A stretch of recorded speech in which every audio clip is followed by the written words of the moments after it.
Sasa sisi tujue ya kwamba hiyo kelele yenyu ni kidogo. Wacha na watu wapige, wacha na vijana hao watulie, na si ati mtakuwa mnapiga kelele kwa geti pale. Au wamama vijana wako wengi hapa ambao wametulia na wanataka wasikie viongozi. Yes. Si ati nyinyi, kwani nyinyi ni nani? Kwani nyinyi ni vihiga? Vihiga ni hawa. Si ati nyinyi wa vijana 5, 10, 20 kwenda huko na upuzi wenu. Pana leo waangalia wale hawa ndio wenyewe.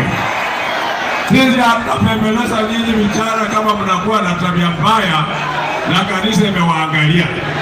Hadi msimame hapo kakuni alafu mwanzo kupigia watu kelele. Tunataka kuheshimu kanisa, tunataka kuheshimu wazee, tunataka kuheshimu viongozi. Mimi ni chairman ya Western Region Caucus na sitakubali vijana wadogo wachache ati mnasimama hapo alafu mnatishatisha watu. Hapana, hatutakubali hiyo.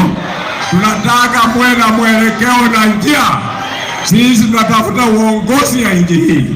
Yes. Na tutakuwa na watu wachache. Nyinyi ndio mna cause confusion. Tuko na viongozi hapa ambao tunalilia wachukue uongozi wa nchi. Na uongozi wa nchi unahitaji hata kama speaker anaenda mahali, lazima tutengeneze njia ilainike. Makanisa, wazee, wamama, na wamama ndio upiga kura katika nchi hii. Wamama ndio usaidia sisi vile tunakaa namna hii. Sasa lazima tutetee wamama. Hatutakubali, tunataka nchi hii ilainike. 2027 tunajipanga na tunataka hata awe rais lazima aheshimike.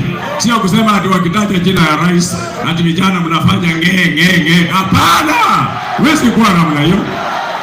Tunakuwa na heshima, na vile mnapiga kelele kwa matanga ya mama hii, hata kwenyu mtakuwa na shida na mtapigiwa kelele hata kwa matanga yenu. Mungu awabariki na Mungu awabariki familia ya Mheshimiwa Kakesi. Asante chea wetu, makofi kwa chea. Bana wetu, tunafika mwisho. Wacha niite Chairman Honorable